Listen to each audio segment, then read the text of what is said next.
Moments with Mark. Today we're going to look at the Gospel of Mark chapter 4. We're going to be starting with verse 35. I'm reading out of the New Living Translation, but you'll be able to follow if you have another translation. It's a common story of Jesus that almost everybody knows, Jesus calming the storm. Before we go into scripture reading, I just want to play an overview of the Gospel of Mark.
Mark 4:35.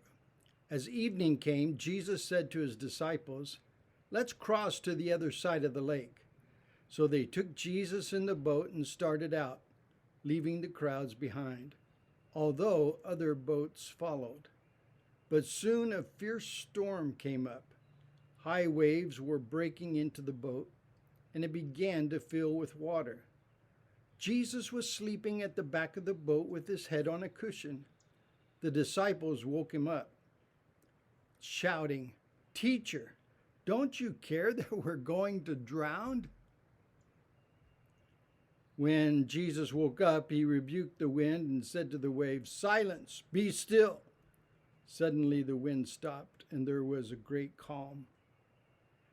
Then he asked them, "Why are you afraid? Do you still have no faith?" The disciples were absolutely terrified. "Who is this man?" they asked each other.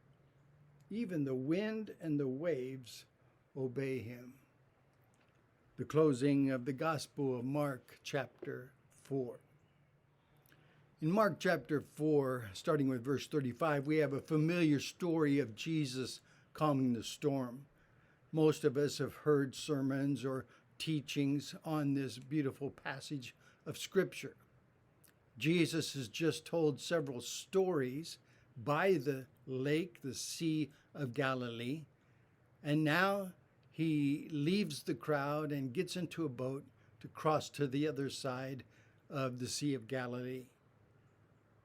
Jesus had told the stories of chapter 4 by this sea, and it is actually more of a lake than what we would think of as a sea.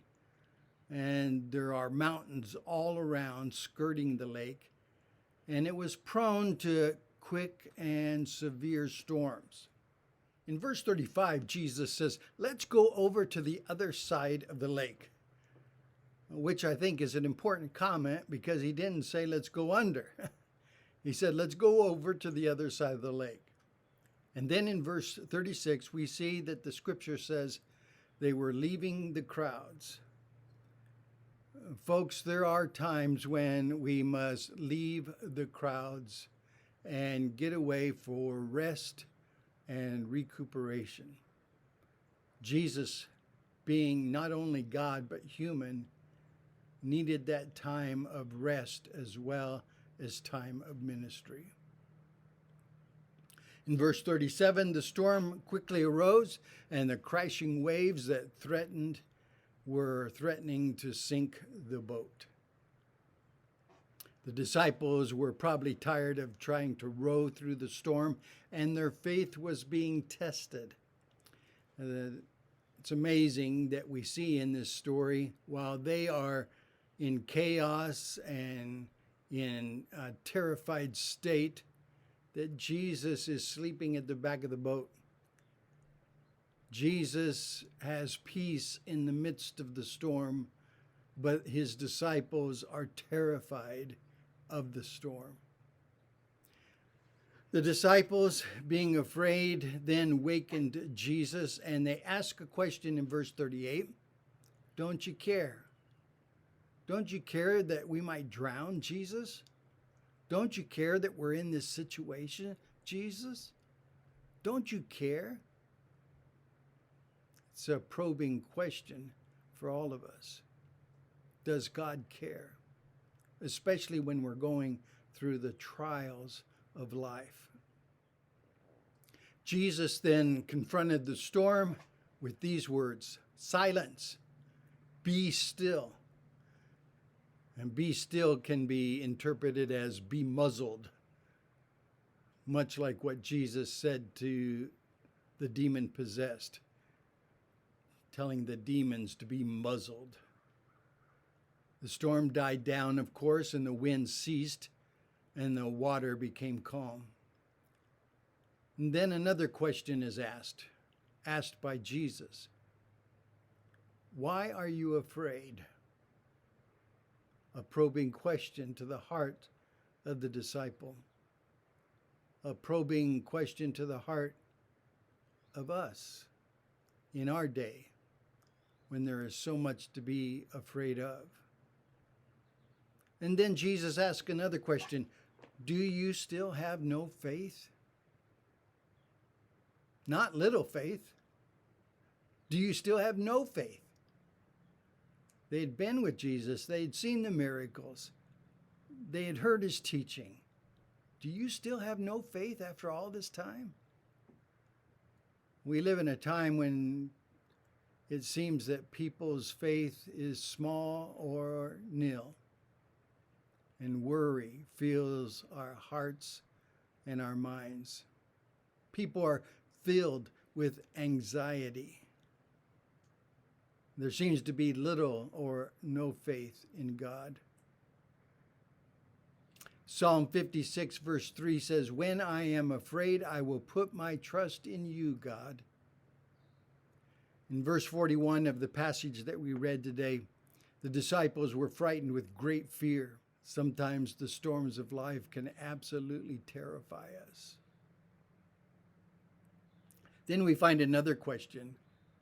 The question of the disciples here, who is this man? 4 questions are asked in this incident, 2 of them by Jesus and 2 of them by his disciples in the midst of the storm, by fearful disciples who want to know, does Jesus care, and who is this man? All of these questions are interesting and probing to the heart of humanity. In the Gospel of Mark, we see Jesus has power. We've seen Jesus have power over dangerous situations. Jesus has power over demons. Jesus has power over disease. And Jesus even has power over the ultimate enemy, death. What can we take from this passage? We can live life with Jesus on board. In every crisis, in every storm, welcome Jesus on board. Another lesson I think we can see here is that Jesus does care in every crisis, in every situation, in every testing of our faith. Christ does care. So calm may come to your storm, whatever storm that may be. Jesus may miraculously intervene and calm your storm. And Jesus may calm your situation. Just like he did the disciples in this story, he intervened and the waves were stilled. But perhaps calm may come to your heart and to your mind so that you can endure the storm. The storm may rage and test your faith, but your heart will be at peace, much like Jesus sleeping in the midst of the storm in the boat. Storms can rage, but you can have peace of heart and peace of mind. I'm reminded of Acts 27. In Acts chapter 27, Paul is in a storm on a boat, and he prays. And in that storm, the boat comes apart. The waves take over the boat. It is demolished. But Paul's faith does not waver. Sometimes God calms us in the midst of our storms. When we have Jesus in the boat, he can calm our hearts and he can calm our minds in the midst of the storm.